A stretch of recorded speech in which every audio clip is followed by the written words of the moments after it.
രാജന്റെ കട്ടൻ കാപ്പിയിലും പരിപ്പുവടയിലും കേരളം ആസ്വദിച്ചിരിക്കുമ്പോൾ വളരെ ഗൗരവമേറിയ വിവാദത്തിന് വേണ്ടത്ര ശ്രദ്ധ ലഭിക്കാതെ പോവുകയാണ്.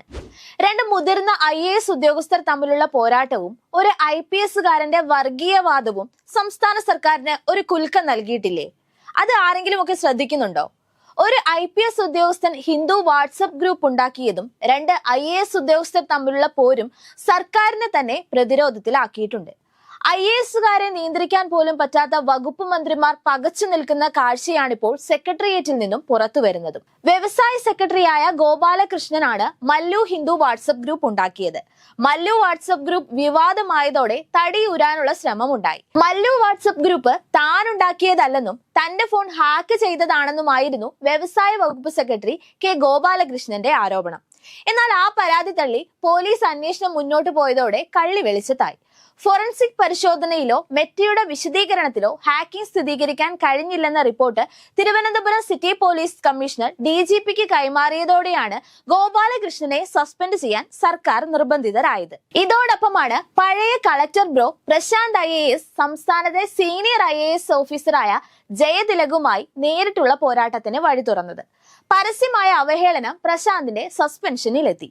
സീറ്റിൽ നിന്നും തെറിച്ചിട്ടും പ്രശാന്ത് തന്റെ നിലപാടിൽ ഉറച്ചു നിന്നതും പ്രതികരണങ്ങൾ തുടർന്നതും സർക്കാരിനും കൃഷി വകുപ്പിനും തലവേദന തന്നെയാണ്. എന്നാലോ ഗോപാലകൃഷ്ണനെതിരായ വാർത്ത പുറത്തായതിലുള്ള പകപോക്കലായാണ് പ്രശാന്തിനെതിരെ തുടർച്ചയായി വാർത്തകൾ വന്നതെന്നും പറയപ്പെടുന്നുണ്ട്. അങ്ങനെയാണ് രണ്ട് ഉന്നത സിവിൽ ഉദ്യോഗസ്ഥർക്കെതിരെ ഒരേ സമയം സസ്പെൻഷൻ എന്ന സംസ്ഥാന ചരിത്രത്തിലെ അപൂർവത അരങ്ങേറിയത്. വ്യവസായ വാണിജ്യ ഡയറക്ടർ K ഗോപാലകൃഷ്ണനെയും കൃഷി വകുപ്പ് സ്പെഷ്യൽ സെക്രട്ടറി N പ്രശാന്തിനെയുമാണ് സംസ്ഥാന സർക്കാർ ഒരേ ദിവസം സസ്പെൻഡ് ചെയ്തത്. സിവിൽ സർവീസ് ഉദ്യോഗസ്ഥർക്കിടയിൽ ഇത്ര ഗൗരവതരമായ പെരുമാറ്റച്ചട്ട ലംഘനം നടക്കുന്നതും ആദ്യമായിരുന്നു. ഇരുവർക്കുമെതിരായ നടപടിയിൽ IAS ഉദ്യോഗസ്ഥർക്കിടയിലും ഭിന്ന അഭിപ്രായമാണ്. സർക്കാർ ഉത്തരവിടാതെ സ്വന്തം നിലയ്ക്കാണ് പ്രശാന്തിനെതിരെ ജയതിലക് റിപ്പോർട്ട് നൽകിയതെന്ന് ഒരു വിഭാഗം പറയുന്നു. ചീഫ് സെക്രട്ടറിയും മുഖ്യമന്ത്രിയും അന്തിമ തീരുമാനമെടുക്കും മുമ്പ് ഉദ്യോഗസ്ഥർക്കെതിരായ അച്ചടക്ക നടപടി റിപ്പോർട്ട് വിവരാവകാശ നിയമപ്രകാരം പോലും പുറത്തുവിടാൻ പാടില്ലെന്ന ഹൈക്കോടതി ഉത്തരവിന്റെ ലംഘനമാണെന്നും പ്രശാന്തിനെ അനുകൂലിക്കുന്നവർ വാദിക്കുന്നുണ്ട്.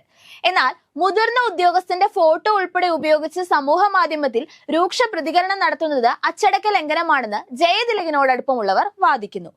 MR അജിത് കുമാറിനെ പോലുള്ള IPS ഓഫീസർമാർ സംസ്ഥാന ആഭ്യന്തര വകുപ്പിന് വൻ ദുരിതമായിരുന്നു സൃഷ്ടിച്ചിരുന്നത്. പൂരം കലക്കൽ RSS ദേശീയ നേതാവായ ദത്താത്രേയ ഹൊസബല്ലയുമായി തൃശൂരിൽ രഹസ്യ കൂടിക്കാഴ്ച നടത്തിയെന്ന വെളിപ്പെടുത്തൽ വലിയ വിവാദത്തിലേക്ക് തള്ളിവിട്ടിരുന്നു. MR അജിത് കുമാറിന്റെ സംഘപരിവാർ ബന്ധം സംസ്ഥാന സർക്കാരിനെ കറക്കിയതും കുറച്ചൊന്നുമല്ലല്ലോ. ഇതിനു പിന്നാലെയാണ് സർക്കാരിനെ കടുത്ത പ്രതിരോധത്തിലാക്കിക്കൊണ്ട് IAS തലത്തിലുണ്ടായ തമ്മിത്തല്ല് പൊതുമധ്യത്തിൽ ചർച്ചയായത്. IAS തമ്മിലുള്ള തമ്മിലടിയും ഹിന്ദു മല്ലു വാട്സപ്പ് വിവാദവും തെരഞ്ഞെടുപ്പ് വിവാദങ്ങളിൽ മുങ്ങിപ്പോയെങ്കിലും മന്ത്രിമാർക്കിടയിൽ വലിയ ചർച്ചയായി മാറിയിരിക്കുകയാണ് വിഷയം. പ്രശാന്തിനെ കൃഷി വകുപ്പിൽ പുനർനിയമിക്കണമെന്ന നിലപാടാണ് CPIയും സംഘടനാ നേതാക്കളും കൈക്കൊള്ളുന്നത്. എന്നാലോ CPIയുടെ ആവശ്യത്തിന് മുഖ്യമന്ത്രി വലിയ പരിഗണന കൊടുത്തിട്ടുമില്ല. ഒന്നാം പിണറായി സർക്കാരിൽ ഫിഷറീസ് മന്ത്രിയായിരുന്ന J മേഴ്സിക്കുട്ടിയമ്മയ്ക്ക് വലിയ തലവേദന സൃഷ്ടിച്ച IAS ഉദ്യോഗസ്ഥനായിരുന്നല്ലോ പ്രശാന്ത്. ആഴക്കടൽ വിൽപ്പന എന്ന വിവാദം പടർന്നു പന്തലിച്ചതും മേഴ്സിക്കുട്ടിയമ്മ ദയനീയമായി പരാജയപ്പെട്ടതും CPIഎമ്മിന്റെ നോട്ടപ്പുള്ളിയായി പ്രശാന്ത് മാറാൻ കാരണമായിരുന്നു. ദീർഘകാലമായി മൗനത്തിലായിരുന്ന മേഴ്സിക്കുട്ടിയമ്മയും പ്രശാന്തിനെതിരെ പരസ്യ പ്രസ്താവനയായി രംഗത്തെത്തിയതും ശ്രദ്ധേയമായത് അങ്ങനെയാണ്. മല്ലു ഹിന്ദു ഗ്രൂപ്പ് ഉണ്ടാക്കിയ വ്യവസായ സെക്രട്ടറി ഗോപാലകൃഷ്ണനെതിരെ പോലീസ് കേസെടുത്തെങ്കിലും അന്വേഷണവുമായി മുന്നോട്ടു പോകുന്നതിൽ അനിശ്ചിതത്വം നിലനിൽക്കുകയാണ്. പ്രശാന്തിന്റെ കാര്യത്തിലും സർക്കാർ എന്ത് നിലപാട് സ്വീകരിക്കുമെന്ന് വ്യക്തമല്ല. പ്രശാന്തിനെ തിരിച്ചെടുക്കണമെന്നാവശ്യപ്പെട്ട് കേരള അഗ്രോ മിഷനറി കോർപ്പറേഷൻ യൂണിയനുകൾ മുഖ്യമന്ത്രിക്ക് കത്ത് നൽകിയിട്ടുണ്ട്. IAS IPS തലത്തിൽ ഏകോപനമില്ലായ്മയും പരസ്പരമുള്ള ചെളിവാരിയേറിയലും സെക്രട്ടേറിയറ്റിൽ കുറച്ചു കാലമായി അരങ്ങേറുന്നതാണ്. ഇതെല്ലാം സർക്കാരിനെ കടുത്ത പ്രതിരോധത്തിലേക്കാണ് തള്ളിവിടുന്നത്. പാർട്ടിയിലും സർക്കാരിലും സെക്രട്ടേറിയറ്റിലും ഉയരുന്ന വിവിധ വിഷയങ്ങൾ കൂടാതെ ഈ പ്രശ്നം ഇപ്പോൾ മുഖ്യമന്ത്രിയുടെ ഓഫീസിനെയും വലച്ചിരിക്കുകയാണ്.